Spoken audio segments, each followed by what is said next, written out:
Is Ferrari really interested in Christian Horner? Maybe.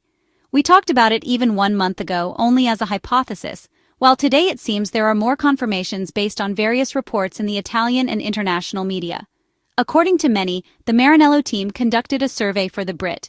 It seems that Ferrari, after investigating Christian Horner's relationship with Red Bull, through top management sent an offer to the person involved.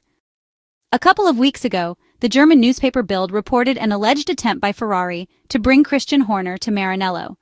Christian Horner himself did not deny interest from other teams, but affirmed his loyalty to Red Bull. Later, rumors emerged that the team principal himself might have spread the stories about Ferrari and that the contacts had indeed happened, but not recently. Through his blog, well-known English journalist Joe Saward further clarified the rumors about Christian Horner and Ferrari by explaining that the story was true about 3 years ago when Ferrari president John Elkann flew to England to visit the Red Bull team principal and asked if he wanted to move to Maranello. The British manager declined the offer politely, and John Elkann had returned. Joe Saward indicated that Christian Horner was considered for the post-Mattia Binotto position, but the role was eventually given to Frederic Vasseur at the end of the 2022 Formula One campaign. The journalist believed it was unlikely Christian Horner's answer would change if Ferrari were to approach him again, and he described the role of Ferrari team principal as a career move comparable to throwing oneself into a fire, albeit with some protection. Joe Saward also addressed Frederic Vasseur's situation, stating that it was inevitable for questions to begin emerging about his future. He added that John Elkann was expected to remain patient, at least until the performance of the 2026 car could be properly evaluated. On the other hand, the British manager's position in Red Bull is no longer as solid as before. That is what is being said. After Adrian Newey's departure, who together with Andy Cowell is designing Aston Martin's future, the Milton Keynes team has entered a technical and performance downward trajectory. One might wonder what Red Bull would be without the Dutch driver. Yes, because good Max Verstappen has been keeping the Austrian team afloat for a long time. His immense talent manages to limit the damage. However, this ability seems no longer enough in the 2025 Formula One campaign, despite some highlights like the Japanese Grand Prix or the Imola race. Although the Austrian team tried to deny the news, the biggest media outlets worldwide have run with it. But in these cases, it is also right to consider a certain aspect. An element that, although it may seem almost absurd in its dynamic, often appears in the paddock. We refer to the need to circulate this kind of news in an interested way, to gain personal advantages during negotiations. Christian Horner was protected by the Thai ownership last year, when the Employee X issue aired. The matter seriously undermined the Englishman's position, but thanks to the work done since 2005 creating Red Bull from scratch, he basically received Shalom Uvidya's support in this thorny matter. From what is read, this unconditional support no longer exists. Christian Horner's powers are reduced and limited, no longer able to decide alone the fate of the team on important matters. Regarding Ferrari, it is clear that team principal Frederic Vasseur will be evaluated in the coming months. Putting the news aside, one question arises. Does the Maranello team really need Christian Horner? Undoubtedly, the first thought that comes to mind is very simple. For the British motorsport executive to accept a possible role in Maranello, he would need full decision-making powers over sporting management, precisely the scenario that Adrian Newey rightly demanded, in his case on a technical level, to become a Ferrari man. That the Italian side is not enthusiastic about Frederic Vasseur is no longer a secret. The current team principal is facing his third season with the prancing horse, and results have not arrived. It must be said that the second place in the 2024 Formula One Constructors' Championship is not seen by management as a merit of their own.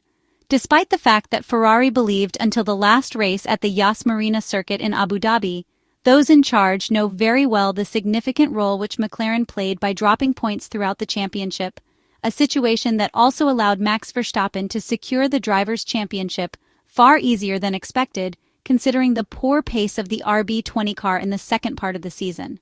The next months will be crucial for Frederic Vasseur. There will be a precise evaluation regarding his work. Confidence in the Frenchman has not disappeared, although it is no longer what it was. Much will also depend on what we will see from the corrections on the SF25 single-seater. But beyond the fate of the Frenchman, an important concept remains. The Italian team does not like being commanded at all. To have with you the Formula One guru, as could have been the case with Adrian Newey or a super successful manager like Christian Horner. It is necessary to hand over the keys of the Maranello factory to individuals like them. A situation that the historic Italian team does not seem at all willing to accept. An insurmountable obstacle that has probably already prevented several arrivals in recent seasons. Also for this reason, we believe that, beyond Christian Horner's possible future away from Red Bull, seeing him in the red suit would be very complicated. Even though, in the video from last month which we mentioned earlier, we stated that for us it could be the right move. The same goes for trying to take a phenomenon like Max Verstappen. After all, Formula One history teaches us that in order to start a cycle and be able to win, it is essential to take the best. The news about Christian Horner was preceded by rumors that internal relations at the Italian side between Frederic Vasseur and Benedetto Vigna are not at their best. Benedetto Vigna is the chief executive officer of the company, and with him, Ferrari is delivering exceptional industrial, economic, and financial results. That is the CEO's domain. But we am sure that precisely because of his role, Benedetto Vigna is not happy with the results of Ferrari's F1 team. And it's hard to blame him. Over the past 3 years, Ferrari has recorded extraordinary sales results. Sponsorships are steadily increasing, and investors are competing to buy Ferrari shares. Investors are drawn not only by the company's financial performance but also by its sporting results, especially when the company was born to race, like Ferrari. Profits are up, but performance on track has dropped dramatically. That hurts fans and shareholders alike. It stings even more when compared to Ferrari's impressive form in the FIA World Endurance Championship. In Formula One, 18 years have passed, along with a dozen different team principals and drivers, not to mention engineers and technicians, without any truly positive results. This is now Fred Vasseur's third season in red. All the excuses, although it might not be entirely fair to call them that, have run out. He has the drivers he wanted, the engineers the French manager has the team he wanted, but the car doesn't perform. So where's the problem? Was it a design flaw, a misunderstanding of the car, driving style, strategy? Where? These are questions that Fred Vasseur must quickly find answers to. One of the key voices in that evaluation will be CEO Benedetto Vigna himself, who may well point out the heavy investments made by the team principal in return for results that so far have been disappointing.